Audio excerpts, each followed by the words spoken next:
Very good evening students. एक बार फिर से आप सभी का बहुत बहुत स्वागत है टॉपर्स क्लासेस के इस यूट्यूब चैनल में। देखिए स्टूडेंट्स, हम लोग स्टडी कर रहे हैं टेंसेस को, और टेंसेस की सीरीज़ में जो आप सभी के लिए बिल्कुल फ्री में दी जा रही है। इस टेंसेस की सीरीज़ में आज हम लोग स्टडी करने वाले हैं टेंस नंबर 11। इस टेंस में हम लोग पढ़ेंगे पास्ट परफेक्ट कॉन्टिन्यूअस टेंस के बारे में। परफेक्ट कॉन्टिन्यूअस टेंस क्या होता है, इससे पहले वीडियो में मैं आप लोगों को बता चुका हूँ। इसमें हम लोग जानेंगे पास्ट परफेक्ट टेंस बहुत इजी है। प्रेजेंट परफेक्ट कॉन्टिन्यूअस टेंस जिन्होंने पढ़ा है उनके लिए पास्ट परफेक्ट कॉन्टिन्यूअस टेंस बहुत इजी है।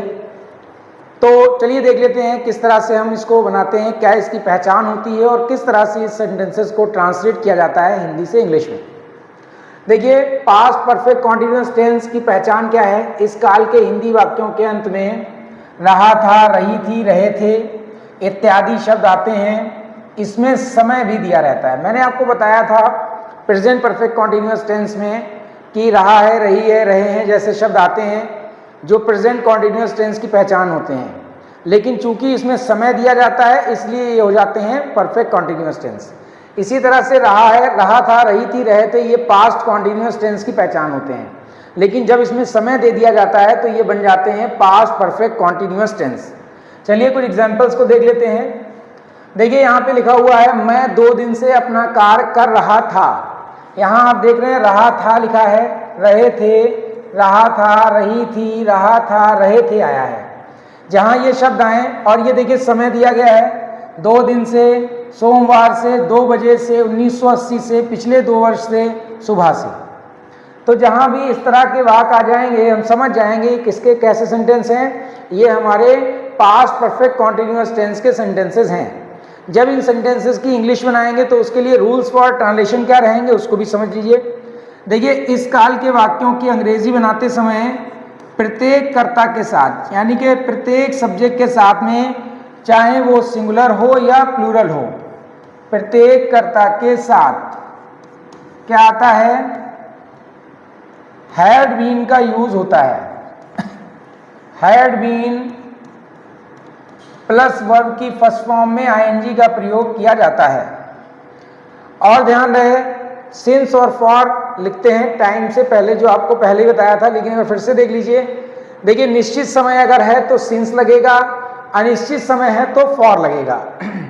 निश्चित समय क्या क्या होते हैं, सुबह, दोपहर, शाम, रात, बजे, कोई तारीख दे दी जाए, ये भी निश्चित समय है। 7 दिनों के नाम, किसी वर्ष का नाम आ जाए, इसके अलावा 12 महीनों के नाम आ जाए, यस्टरडे आ जाए या लास्ट आ जाए, वो सब निश्चित समय होता है।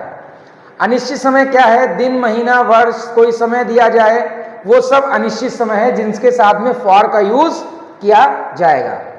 चलिए देख लेते हैं अपने फॉर्मूला को कि आखिर क्या इसके रूल्स होते हैं ट्रांसलेशन के।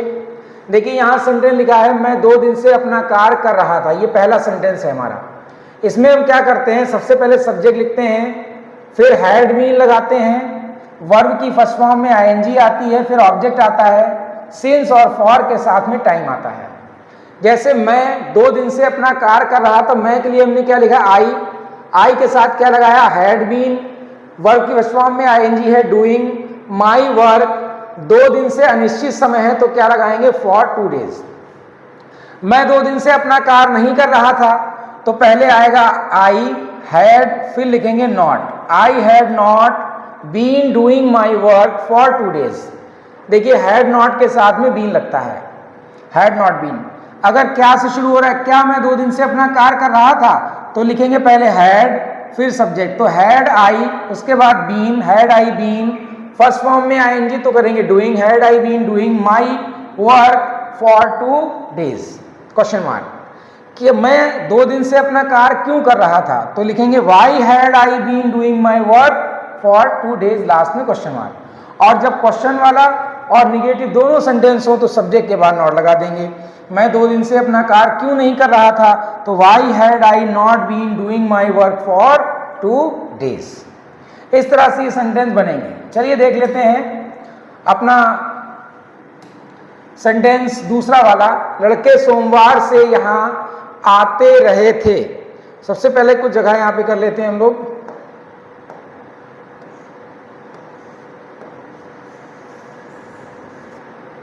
इसको थोड़ा सा स्पेस दे देते हैं बनाने के लिए सेंटेंसेस को। एक एक सेंटेंस ही हम लोग बनाएंगे।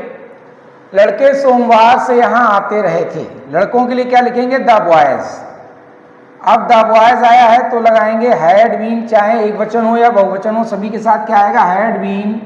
आने की होती है कम तो क्या करेंगे? Coming here. The boys had been coming here. लड़के यहाँ आते रहे थे। कब से? सोमवार से। तो यहाँ पर लिखेंगे सिंस। क्या लिखा जाएगा? Since Monday. सिंस मंडे, ये दिन का नाम है, निश्चित समय होता है। लड़के सोमवार से यहाँ नहीं आते रहते। The boys had not been. अगर हो जाता क्या लड़के यहाँ सोमवार से आते रहे तो करेंगे had the boys been coming here since Monday question mark. फिर लिखेंगे लड़के यहाँ सोमवार से क्यों आते रहे थे तो लिखेंगे why had the boys been coming here since Monday, last में क्वेश्चन मार्क। अगला देखिए, शाम 2 बजे से बांसुरी बजा रहा था। तो शाम के लिए हम क्या लिखेंगे? श्याम। अब आपको मालूम है सभी के साथ हैड बीन लगेगा। Shyam had been playing the flute. Shyam had been playing the flute. कब से? Since 2 o'clock। Since 2 o'clock। ये o'clock का क्या मीनिंग होता है मैं आपको पहले बता चुका हूं। कोमल 1990-80 से कन्नौज में रह रही थी। तो देखिए कोमल के लिए हम लिखेंगे कोमल। कोमल के साथ भी आएगा हैड बीन। रहने की होती है लिव में लगेगा आईएनजी, लिविंग इन कन्नौज। कोमल कन्नौज में रह रही थी। कब से? 1980 से। तो निश्चित समय है सिंस 1980, वर्ष का नाम दिया गया है। मोहन पिछले 2 वर्ष से अंग्रेजी पढ़ रहा था। तो मोहन के लिए हम लिखेंगे मोहन और आगे लग जाएगा had been. Mohan had been पढ़ने की होती है रीडिंग इंग्लिश। कब से पढ़ रहा था? देखिए 2 वर्ष तो अनिश्चित समय है लेकिन पिछले लग गया है तो ये निश्चित हो जाएगा क्योंकि लास्ट आ जाएगा। और लास्ट के लिए हम लगाते हैं since last 2 years।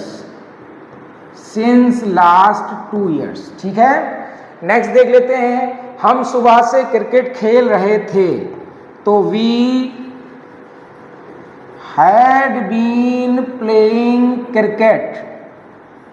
We had been playing cricket. सुबह से के लिए आएगा सिंस मॉर्निंग। Since morning. तो ये हमारे सेंटेंसेस थे। देखिए स्टूडेंट्स, सीधी सी बात है, ये बहुत सिंपल है। इससे पहले जो हमने प्रेजेंट परफेक्ट कॉन्टिन्यूअस पढ़ाया था उसी तरह के बिल्कुल सेंटेंसेस हैं। तो आप क्या करेंगे, इन सेंटेंसेस के 1 2 3 4 5, इन सभी 5 सेंटेंसेस के बचे हुए जो सेंटेंसेस हैं उनको भी आप बनाइएगा, निगेटिव, इंट्रोगेटिव, डबल इंट्रोगेटिव और इंट्रोगेटिव नेगेटिव को। तो ये हमारा पास्ट परफेक्ट कॉन्टिन्यूअस टेंस था। आई होप आप लोगों को समझ में आया होगा। स्क्रीनशॉट ले लीजिएगा और फिर कॉपी में अपनी नोट करिएगा। नोट डाउन करेंगे ज़्यादा बेटर रहेगा। इसकी पीडीएफ भी आपके जो है हमारी जो ऐप है उस पर फ्री ऑफ कॉस्ट अवेलेबल है। आप वहाँ से इनको डाउनलोड कर सकते हैं, डाउनलोडेबल भी हैं। वहाँ से डाउनलोड करने के बाद आप आसानी से अपनी इन पीडीएफ्स को की सहायता से आप कभी भी अपने नोट्स बना सकते हैं, इनको प्रिंट भी करवा सकते हैं।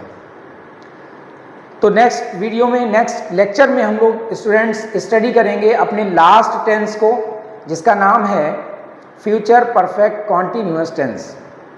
Thank you very much.